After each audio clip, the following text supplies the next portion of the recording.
என் நெஞ்சில் குடியிருக்கும்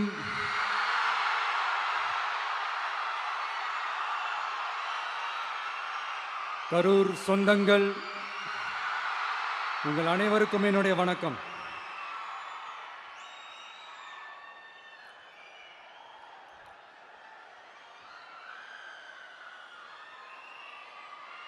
ஒரு மனுஷன் லைஃப்பில் எவ்வளோ பெரிய ஒரு உயரத்துக்கு போனாலும்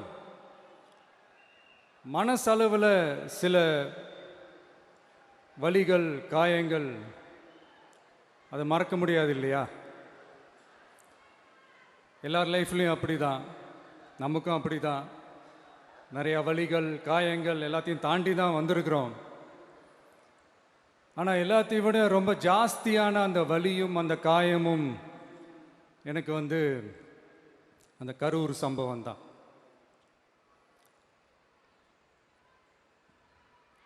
மக்களை சந்திக்கணும், மக்கள் பிரச்சனைகளை எடுத்து பேசணும். அதுக்காக தான் அந்த மக்கள் சந்திப்பு பயணத்தை தொடங்கி திருச்சி, அரியலூர், நாகப்பட்டினம், திருவாரூர், நாமக்கல், கரூர் அப்படின்னு சொல்லிட்டு போயிட்டு இருந்தோம். அரியலூரில் அந்த மீட்டிங் முடிச்சுட்டு பெரம்பலூர் போகிறதுக்கு முன்னாடி அந்த பெரம்பலூர் போலீஸ் எங்களை அலர்ட் பண்ணாங்க. சரிங்க, கூட்டம் கொஞ்சம் ஜாஸ்தியாக இருக்குது, லேட் ஆகிடுச்சு, வராதிங்க அப்படின்ட்டு. So we had no choice. Police சொன்னால் நம்ம அதை ஒபே பண்ணி தானே ஆகணும். அதே நேரத்தில் பெரம்பலூர் மக்களோட அந்த சேஃப்டியும் மைண்டில் எடுத்துக்கிட்டு ஒரு மன வலியோடவே திரும்ப போயிட்டோம். அதுக்கப்புறம் பெரம்பலூர் தொகுதி மக்களுக்கு மன்னிப்பும் கேட்டோம். அதே மாதிரி நாமக்கல் அந்த மீட்டிங் முடிச்சுட்டு கரூர் வரும்போது அந்த கரூர் போலீஸ் எங்களை அலர்ட் பண்ணியிருக்கலாம்ல.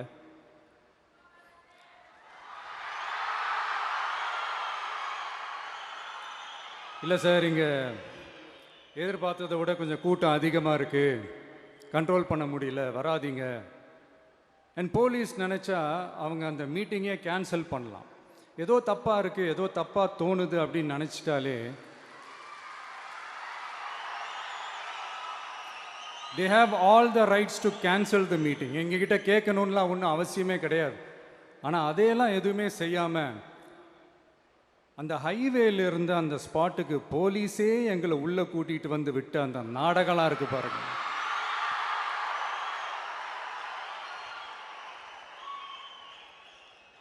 நம்பிட்டேங்க, முழுசாக நம்பிட்டேன். அன்னைக்கு இருந்த அந்த கரூர் போலீஸ் பேசும்போது தேங்க்ஸ்லாம் சொன்னேன் அவங்களுக்கு. எனக்கு தெரியாது இப்படி ஒரு நாடகம் நடக்கும். இதுக்கெல்லாம் யார் காரணம்? இதெல்லாம் யார் சொல்லி செஞ்சது?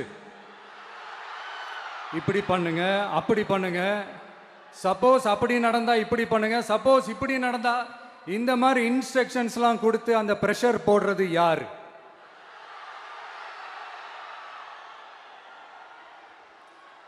அந்த சம்பவத்தில் நம்ம யாரெல்லாம் இழந்திருக்கோம் தெரியுமா?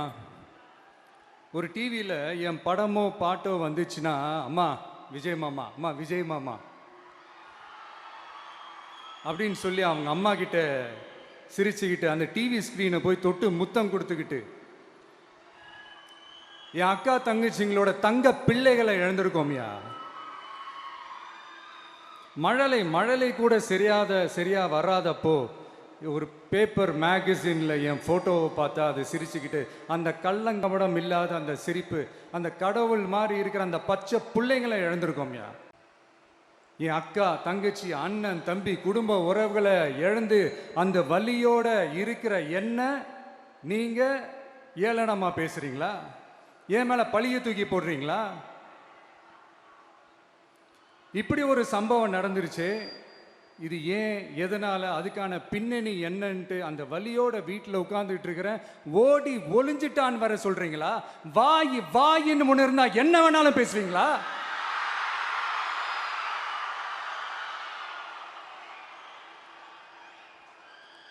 மக்களே, நான் உங்களையே கேட்குறேன். அன்னைக்கு அத்தனை க்ரௌடு இருந்துச்சு, அந்த க்ரௌடுக்கு தகுந்த மாதிரி போலீஸ் பாதுகாப்பு கொடுத்தாங்களா?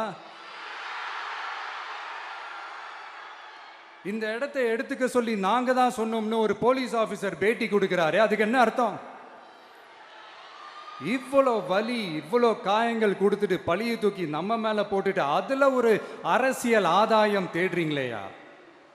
இதுல வாய் கூசாம சட்டசபையில ஸ்டாலின் சார் நம்ம மேல திருப்பி விட்டு அங்க ஒரு அரசியல் செய்றாரு. அதுக்கு என்ன அர்த்தம்? நமக்காக வந்திருக்கிற மக்களை காக்க வைக்கிறதுக்கு நான் ஒன்றும் ஆதாயம் தேடுற அரசியல்வாதியெல்லாம் கிடையாது. மக்களுக்காக அரசியலுக்கு வந்தவன் இந்த விஜய். எனக்காக எல்லாமும் கொடுத்த என் மக்களுக்காக எல்லாத்தையும் விட்டுட்டு மக்களுக்காக மட்டுமே அரசியலுக்கு வந்தவன் இந்த விஜய். அவங்களுக்காக நன்றி கடன் செலுத்துறதுக்காக மட்டுமே அரசியலுக்கு வந்தவன் இந்த விஜய். உங்களுக்கு தான் இந்த விஜயை பத்தி நல்லா தெரியுமே. ஆனா நம்ம எல்லாருக்குமே இத்தனை வலிகள் காயங்கள் கொடுத்தவங்களுக்கு இந்த 2026 தேர்தலில் தக்க பதிலடி கொடுத்துட்டீங்க. ஆனா அது மட்டுமே பத்தாது மக்களே, அது மட்டுமே பத்தாது. காலகாலத்துக்கும் எழுந்திருக்கவே முடியாத அளவுக்கு நிரந்தரமான ஒரு பதிலடியை நீங்க கொடுத்துக்கிட்டே இருக்கணும்.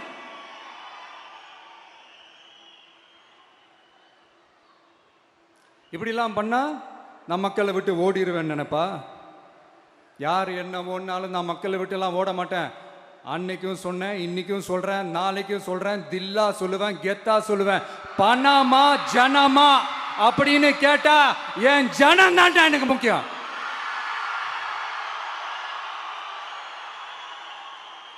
மக்களே, உங்களை விட எனக்கு இந்த காசு பணம் முக்கியமா என்ன? இவ்வளோ குறைகள் நம்ம மேல சொல்றாங்களே, இப்ப நான் சொன்ன மாதிரி அவங்களால ஓப்பனா சொல்ல முடியுமா? அந்த தில்லு இருக்கா, திராணி இருக்கா? ஒரு கிடையாது.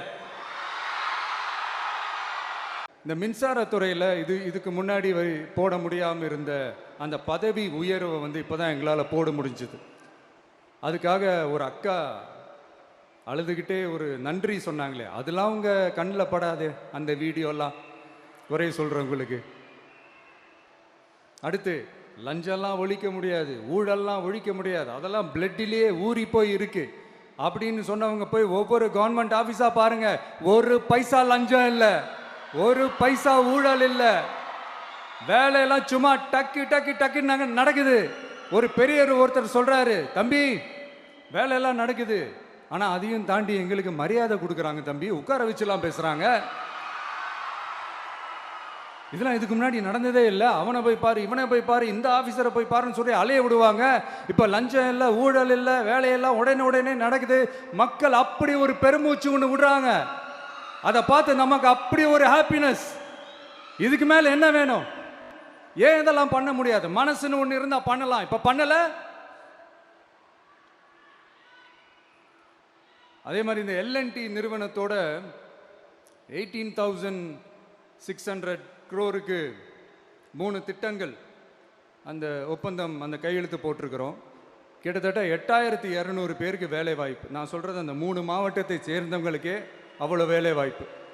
ஒவ்வொரு டிபார்ட்மெண்ட்லையும் அந்த பார்ட்டி ஃபண்ட், அந்த கட்சி நிதின்ற பேர்ல அடிக்கிற கொள்ளையெல்லாம் இந்த தீய சக்தியா இருக்கட்டும், தீந்து போன சக்தியா இருக்கட்டும், 2 பேரும் மாறி மாறி இதே தான் செஞ்சிட்டு இருக்கிறாங்க. இதுல ஒரு ஹைலைட் காமெடி என்னன்னா, சட்டசபையில் பேசும்போது பார்ட்டி ஃபண்டுன்னு தான் சொன்னேன். அது எந்த பார்ட்டி, என்ன ஃபண்டு, யாரு, என்ன பேரு எதுவுமே சொல்ல. பார்ட்டி ஃபண்டுன்னு சொன்னவனை எடுத்தாங்க பாருங்க ஒரு ஓட்டம். எனக்கே ஃபர்ஸ்ட் புரியல, ஏன்பா ஓடுறாங்க? அப்படி என்ன நம்ம இப்போ சொல்லிவிட்டோம்? அதான் அந்த குற்றம் உள்ள நெஞ்சுக்கு தான் குறுகுறேங்கும். இது எப்படி இருக்கு தெரியுமா? எங்க அப்பா பீரோக்குள்ள இல்லை, எங்க அப்பா பீரோக்குள்ள இல்லை அப்படின்னு சொல்ற மாதிரி. ஐயோ, ஏன் கேட்குறீங்க? இவங்களோட செம்ம கூத்தா இருக்குங்க, செம்ம ஃபன்னா இருக்கு. சென்னையில் ஒரு பாலம் கட்டுறதுக்காக நார்மலாக ஆகிற செலவை விட அதிக செலவில், கிட்டத்தட்ட டபுள் மடங்கு செலவில் ஒரு டெண்டர் ஒன்று விட்டுருக்குறாங்க. அதையெல்லாம் தோண்டி எடுத்து அதெல்லாம் இப்போது கண்டுபிடிச்சி கேன்சல் பண்ணியிருக்கிறோம். இன்னும் எத்தனை கோடி ஊழல், எத்தனை லட்சம் குடல் தோண்ட வருமோ எங்களுக்கே தெரில. ஒவ்வொரு முகமுடியாக கிழியுது. ஐயோ, இந்த விஜய் ஒவ்வொரு கதையா எடுத்து வெளியில விட்டுருவான் போலேன்ட்டு திரும்புற பக்கம்லாம் கதறல் கதறல் கதறல். காதலேருந்து ரத்தம் வராத குறை. ஆமா, இப்படி ஊழல் ஊறி போனவங்க இப்படிதான் இருப்பாங்க. குறுவை சாகுபடிக்காக 134 கோடியில் அந்த சிறப்பு தொகுப்பு திட்டம் அறிவிச்சிருக்கிறோம் நம்ம விவசாயிகளுக்காக. இப்போவும் சொல்கிறேன், நம்ம விவசாய பெருமக்களே, உங்களோட இந்த அரசு கூடவே நிற்கும். பெண்கள் பாதுகாப்புக்காக சிங்கப்பெண் அதிரடி படை, அது உங்களுக்கு நல்லாவே முன்னாடியே தெரியும். வரப்போகிற அறிஞர் அண்ணா அவர்களுடைய பிறந்த நாளில் உங்கள் அண்ணனுடைய அரசில் தாய் மாமன் தங்க மோதிர திட்டம் அறிவிக்கப்படும். இதெல்லாம் கேட்டாங்களே, வாக்குறுதி கொடுத்தீங்களே, என்னாச்சு என்னாச்சுன்னு. இந்த தீய சக்தி மாதிரி ரீல் தாய் மாமன்லாம் கிடையாது, ரியல் தாய் மாமன். எப்படி ரியல் தாய் மாமன்.